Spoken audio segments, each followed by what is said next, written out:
বন্ধুরা, আপনারা কি জানেন বাংলাদেশের পার্বত্য চট্টগ্রামের পাহাড় এবং উত্তর পূর্বাঞ্চলের টিলাগুলো কিভাবে সৃষ্টি হলো? ছোটবেলা থেকেই আমরা তোতা পাখির মতো পড়ে আসছি টারশিয়ারি যুগের পাহাড় এবং প্লাইস্টোসিন কালের সোপানসমূহ। কিন্তু তখন মাথায় না ঢুকলেও এই ভিডিওটি দেখলে জিওগ্রাফি আপনার আর বোরিং লাগবে না। তার আগে আপনারা যারা চ্যানেলটিতে নতুন তারা অবশ্যই চ্যানেলটি সাবস্ক্রাইব করবেন।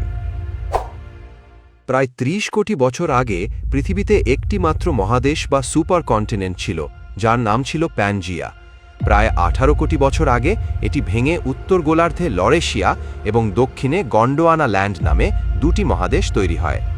পরবর্তীতে গন্ডোয়ানা ল্যান্ড থেকে আবার আফ্রিকা, অস্ট্রেলিয়া, দক্ষিণ আমেরিকা, অ্যান্টার্কটিকা ও ভারত আলাদা হয়ে যায়। পরবর্তীতে ভারতের টেকটনিক প্লেট প্রায় ১৫ সেন্টিমিটার প্রতি বছর গতিতে উত্তর দিকে সরে আসতে থাকে এবং আমরা জানি প্রায় ৫ কোটি বছর আগে এই ভারতীয় প্লেট এবং ইউরেশিয়ান প্লেটের বিশাল সংঘর্ষ হওয়ায় পূর্ব থেকে পশ্চিম দিক বরাবর হিমালয় তৈরি হয়েছিল। তারও অনেক পরে ইন্ডিয়ান প্লেটের পূর্বাংশ ধাক্কা খায় বার্মিস প্লেটের সাথে। এই চাপের ফলে মাটি পাথরের স্তর ভাঁজ হয়ে উত্তর দক্ষিণমুখী পাহাড় তৈরি হয়। এই পর্বতশ্রেণীকে ইন্দো বার্মা রেঞ্জ বলা হয়ে থাকে। এটি ভারতের আন্দামান নিকোবর দ্বীপপুঞ্জ থেকে মিয়ানমার হয়ে বাংলাদেশ এবং ভারতের সেভেন সিস্টার অতিক্রম করে হিমালয়ের পাদদেশ পর্যন্ত বিস্তৃত। এর সর্বোচ্চ চূড়া মাউন্ট সারামাতি ভারতের নাগা হিলে অবস্থিত, যার উচ্চতা ৩৮২৬ মিটার।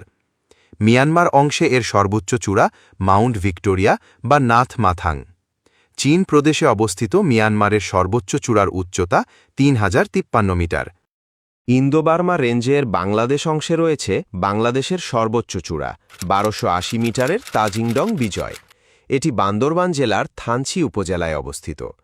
ইন্দো বার্মা পর্বতশ্রেণী আবার বিভিন্ন জায়গায় বিভিন্ন নামে পরিচিত, যেমন মিয়ানমারের দক্ষিণাঞ্চল থেকে পার্বত্য চট্টগ্রাম পর্যন্ত অংশকে আরকানিয়মো পাহাড় বলা হয়ে থাকে। সেই ধারায় বাংলাদেশের চট্টগ্রাম হিল ট্র্যাক্ট, যা চট্টগ্রাম, বান্দরবান, রাঙামাটি, খাগড়াছড়ি আর কক্সবাজারের টেকনাফ পর্যন্ত বিস্তৃত। তার উত্তরে ভারত অংশে রয়েছে লুসাই পাহাড়। লুসাই পাহাড় ভারতের মিজোরাম, ত্রিপুরা হয়ে মণিপুর পর্যন্ত বিস্তৃত। বাংলাদেশের উত্তর পূর্বাঞ্চলে অবস্থিত সিলেট, মৌলভীবাজার এবং হবিগঞ্জে অবস্থিত টিলাগুলো লুসাই পাহাড়ের অংশ। এই পাহাড়গুলোর উচ্চতা কম থাকার কারণে এদেরকে টিলা বলা হয়ে থাকে।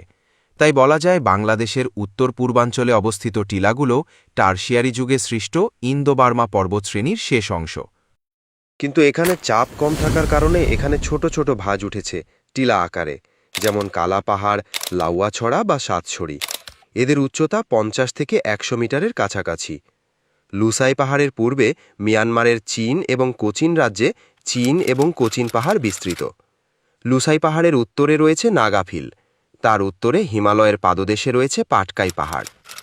আপনি কি জানেন বাংলাদেশের পূর্বাঞ্চলের সকল নদী ইন্দো বার্মা পর্বতশ্রেণী থেকে উৎপত্তি হয়েছে? যেমন মিয়ানমারের দক্ষিণাংশ থেকে পার্বত্য চট্টগ্রাম পর্যন্ত অংশকে আরকানিয়মো পাহাড় বলা হয়ে থাকে। এখান থেকে বাংলাদেশ এবং মিয়ানমারের সীমান্ত নদী নাফ উৎপত্তি হয়। নাফ নদী নিয়ে আমাদের চ্যানেলে আলাদা ভিডিও রয়েছে, দেখতে পারেন। তাছাড়া এই আরাকানিয়মো পাহাড় থেকে আরও ২টি নদী বাংলাদেশে প্রবাহিত হয়। তার মধ্যে মাতামুহুরী নদী বান্দরবান জেলার মধ্য দিয়ে বাংলাদেশে প্রবেশ করে, কক্সবাজার জেলার মধ্য দিয়ে বঙ্গোপসাগরে পতিত হয়। আরেকটি হল সাঙ্গু নদী। এটিও বান্দরবান জেলার মধ্য দিয়ে প্রবেশ করে, তারপর চট্টগ্রাম জেলার মধ্য দিয়ে প্রবাহিত হয়ে বঙ্গোপসাগরে পতিত হয়। এর দৈর্ঘ্য ২৯৪ কিলোমিটার। আরকানিয়ামো পাহাড়ের উত্তরে ভারত অংশে রয়েছে লুসাই পাহাড়। লুসাই পাহাড়ের পূর্বে মিয়ানমারের চীন এবং কোচিন রাজ্যে চীন এবং কোচিন পাহাড় বিস্তৃত। লুসাই পাহাড় ভারতের মিজোরাম, ত্রিপুরা হয়ে মণিপুর পর্যন্ত বিস্তৃত। এখান থেকে বাংলাদেশের সবথেকে খরস্রোতা নদী কর্ণফুলীর উৎপত্তি হয়েছে। এটি বাংলাদেশের রাঙামাটি জেলা দিয়ে প্রবেশ করে, চট্টগ্রাম জেলার মধ্য দিয়ে প্রবাহিত হয়ে কর্ণফুলী নদী বঙ্গোপসাগরে পতিত হয়। কর্ণফুলী এবং কাপ্তাই হ্রদ নিয়ে ভিডিও পেতে কমেন্টে জানান।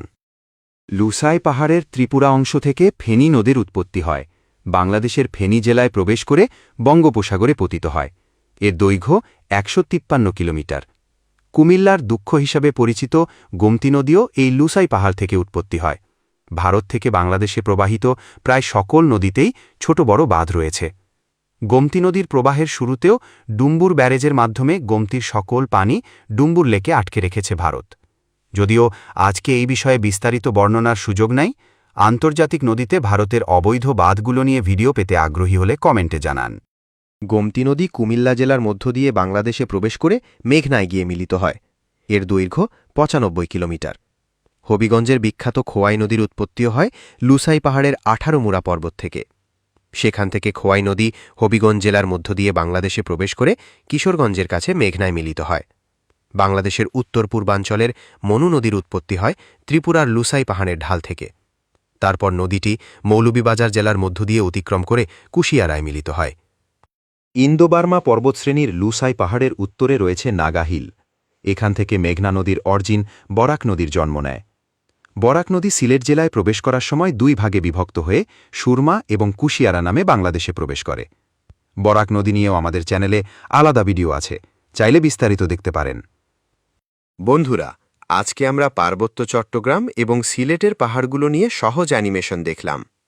এখানে মেঘালয় মালভূমির বাংলাদেশ অংশকে দেখানো হয় নাই। এই মেঘালয় মালভূমি হিমালয় বা ইন্দো-বার্মা পর্বতমালার কয়েকশো কোটি বছর আগে সৃষ্টি হয়েছিল। প্লাইস্টোসিন কালের সোপানসমূহ ভাওয়াল মধুপুরগড় এবং বরেন্দ্রভূমি কিভাবে তৈরি হয়েছে তা জানতে আমাদের পূর্বের ভিডিওটি দেখে আসুন।